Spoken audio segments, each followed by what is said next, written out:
The Mystery of the Missing Orchids by Nicole Crone. Chapter 3. I forgot just how small the spare tire is, and there's no way we can make it all the way to the Smoky Mountains while using it.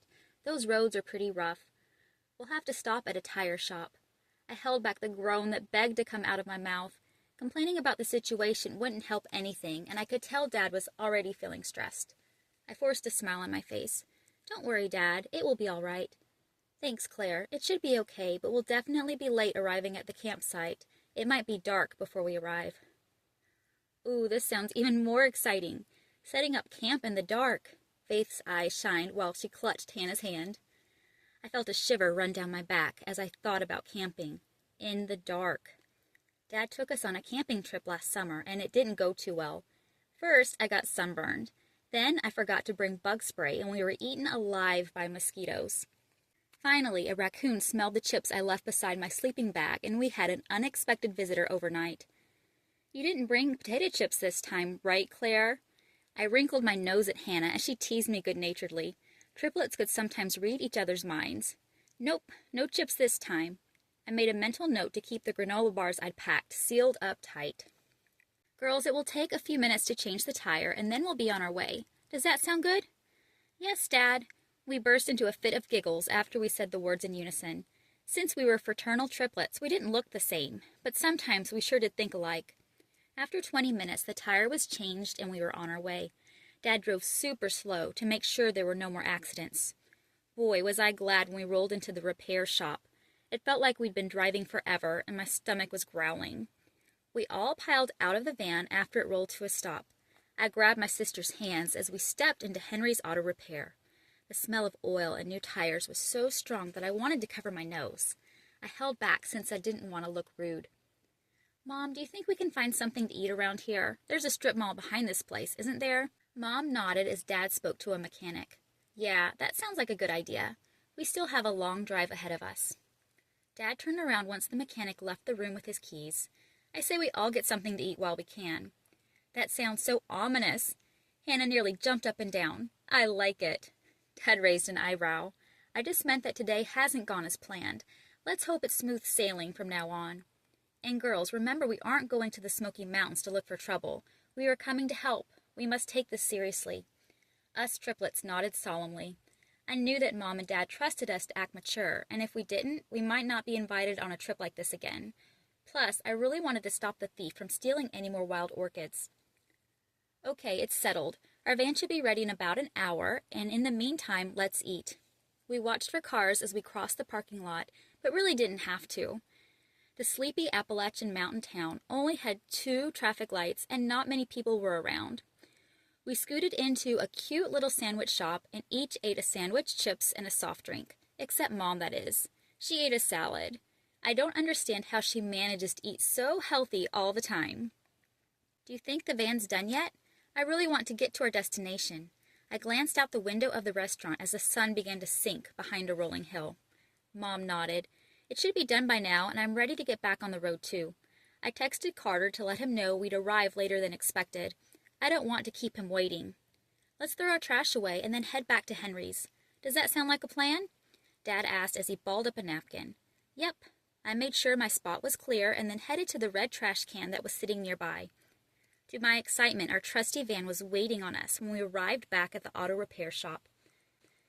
"Let me grab the keys and pay Henry. I'll be right back." A sigh of relief left my lips as Dad disappeared into the shop. The thought of setting up camp in the dark was kind of terrifying, and I wanted to get it over with. "You okay, Claire?" Faith eyed me knowingly. "You look like you've seen a ghost." "I've been better. Aren't you scared to arrive at our campsite at night, especially when there's a thief around?" "Nah, I think we'll be safe enough. Otherwise, Dad and Mom wouldn't have agreed for us to come with them." Faith was right. There was no need to worry, and I needed to get my wits about me. I took a deep breath to calm down, but I still felt my knees knocking together. I felt a wave of relief when Dad pushed through the door and waved his keys in the air. We were finally free to be on our way. Everyone was quiet as Dad drove through a few more towns before entering the Great Smoky Mountains National Park. I watched as our headlights cut through the darkness and outlined a rushing creek close to the roadside. It was a misty spring evening, and I spied a family of possums crossing the road before we turned right onto a worn gravel road. "We're almost there, girls. Just one more curve, and then we'll arrive." I held my breath as the van bumped up the driveway. This park was even more secluded than I thought, and I elbowed Faith in the side. "Do you still think this is perfectly safe?" She nodded, but her chocolate brown eyes were as wide as saucers. I could tell she was just a little bit nervous, too. The tires crunched over the gravel before Dad stopped our van in front of an old, run-down building. The wood siding was stained and broken in a few places, and it was missing a few shingles on the roof. The porch light put off an eerie yellow glow, and the thought of stepping inside made my stomach feel yucky. "This is the visitor center?" "No, Claire. This is a hiker's checkpoint deep inside the national park. There are several state-of-the-art visitor centers elsewhere, though." "Oh, I was expecting something different." "I understand, sweetheart. This is the closest building to the Pink Lady Slipper thefts, and Carter agreed to meet us here. It shouldn't be too long of a hike to where we'll be camping." "By not too long, what do you mean?" Mom threw me a smile as she unbuckled her seatbelt. "Less than half a mile. We can hike that easily, right?" "Right." I sounded less than enthusiastic. "We'll be very secluded, won't we?" "No, not too bad. Carter is staying in a camper really close by, and there are several well-traveled hiking trails that crisscross the area." "Do you think a hiker has been stealing the lady slippers?" Mom shrugged while pulling a duffel bag out of the back of the van. "It's possible. I bet the orchid thief is using the trails to get in and out of the area. That's probably a given." The sound of crickets was almost deafening as I stepped outside. My eyes snapped towards the small building when I heard the front door creak open. "Carter, is that you?" The broad figure remained in the shadows for a second or two before stepping into the yellow light. The tall man had dark brown hair and green eyes, and he motioned for my parents to come closer. His skin looked jaundiced in the golden glow, and dark shadows played off of his features. I don't know if it was the lighting or what, but my senses were immediately on alert. I knew Carter was one of my mom's old friends, but he looked like he could be a thief too. What if he was stealing the lady slippers? "Yeah, it's me. I'm so glad you finally made it. I'm sorry you got a flat tire. And I'm sorry we're keeping you here so late. I know you'd like to get back to your camper and turn in for the night." "It's nothing. If you folks would come inside, I'll let you know what we're up against." Carter's voice had turned grim, and I glanced at Hannah and raised an eyebrow. Hesitantly, I followed my parents into the small, musty building. A rusty metal chair sat in one corner, and two kids sat on the floor playing a tablet on the other side of the room. I bit the inside of my lip as I looked them up and down. "Stone family, meet my niece and nephew. This is Sophie and George Lance. My sister asked if I could watch them for a few weeks when she and her husband went to South Carolina for their anniversary." He sighed while raking his hand through his hair. They recently experienced a few setbacks in their business and really needed a break too. The boy looked to be about 6 and was wearing a bright blue jacket and jeans. The girl was definitely older and was probably around my age. Both of them had shiny jet black hair, and they acknowledged us with a little nod before returning to their game. I tried my best to make eye contact with Sophie, but she refused to look back up. "This is my husband Tom and my daughters Claire, Faith, and Hannah." Mom motioned towards us with a smile on her face. "I'm glad you finally get to meet them." Carter gave us a curt nod, which gave me the creeps. "Nice to meet you folks. Now let's get down to business."